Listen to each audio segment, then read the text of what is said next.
welcome back to Otaku no Video. As always, thank you very much for joining me for my review of the first volume of Eden, It's a Wonderful World. This is an 18-volume manga released in Japan from 1998 to 2008, so pretty recent. And it is a post-apocalyptic manga, roughly speaking, telling the story of a few lone people struggling to survive after a pandemic has basically wiped out humanity.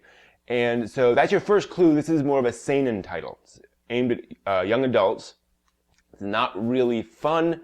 It's not really light and energetic the way some of the other shonen titles or shoujo titles you might be familiar with. This is pretty serious.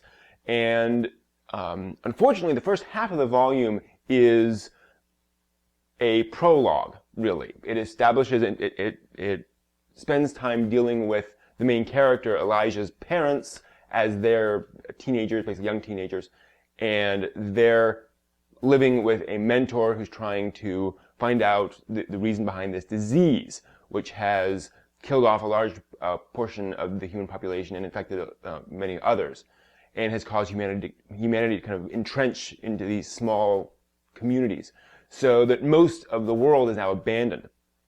And the problem with that is that we spend a lot of time on characters that aren't there for the rest of the story. But it is able to establish the overall tone and feel of the story, which I think is an interesting tactic. And also, you don't get all the weird mysteries, what happened in the past stuff that you get with a lot of these manga. It's all explained in that first half of the first volume. Unfortunately, the dialogue in these scenes, which is pretty dialogue heavy, is not particularly distinctive. None of the characters have a unique voice to them, so you have to spend a lot of time looking at the art to tell who's talking. You can't just glance at the word balloons to understand who's talking, unfortunately. But this entire volume is set up for what's going to happen later on in the manga, I'm sure. I haven't read the rest of the manga yet, but I do want to now. So this is really establishing the overall tone and pace of the story, which is quite realistic given this premise. You have long periods of calm while people hunt and gather and you get food and things like that and don't see anyone else and are just sort of living this very quiet life, although it's often fraught with danger, punctuated with moments of violence, sometimes extreme violence. And that is how it would be in a post-apocalyptic world. The art is very similar to Masamune Shirow's style, the guy who did Ghost in the Shell. Very realistic and detailed backgrounds, lots of detail on weapons and mecha in terms of mechanics and so forth. There's even a robot, sort of human-scale robot.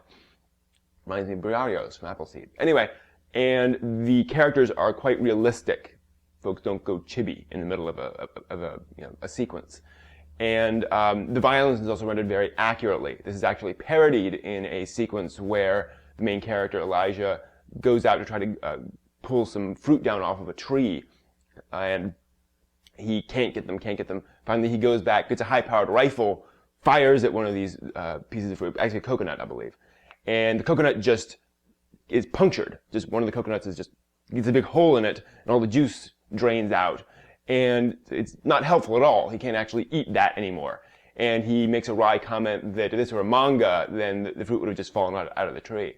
So that is the way it is.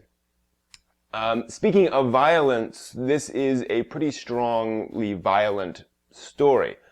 There's actually a parental advisory sticker on the front of the manga because there are people, exploding in blood and things like that through the high-powered violence, and there are people who are directly physically threatened with real violence, and it's just this is aimed at an older audience. Now, fortunately, it's not Fist of the North Star. People aren't going around, using psychic energy to blow people's heads off. It's not ridiculous. It's just real violence in a world of high-powered weaponry.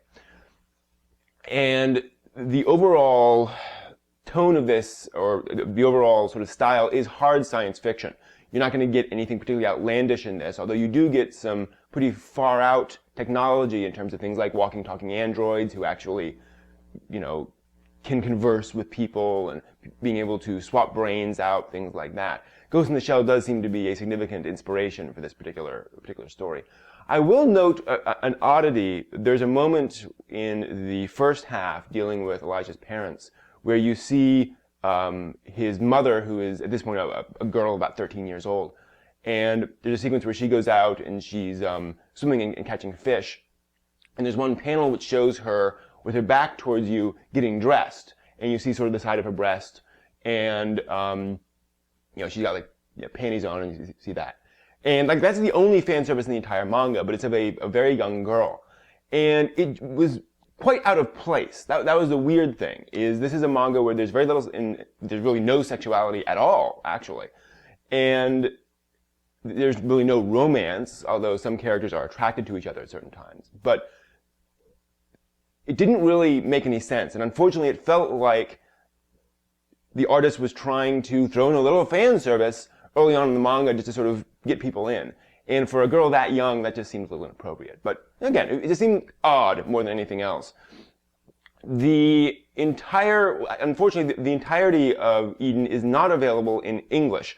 Dark Horse started publishing it a couple of years ago, and sales were so low they only published the first 12 of the 18 volumes. But you can certainly go out and get those 12 volumes. They're all easily available on Amazon and Right Stuff and all those various places. So if you want to check it out, you certainly can, and it's inexpensive, $8 or $9 US on those services. So quite interesting little manga. I'm looking forward to reading more of it. If you've read Eden of the East or haven't and just want to discuss anime and manga, please stop by my website at otakunovideo.net, where I talk about Eden and lots of other cool things. There's a forum and a chat room and all sorts of other stuff. You can also email me at brent@otakunovideo.net with your thoughts.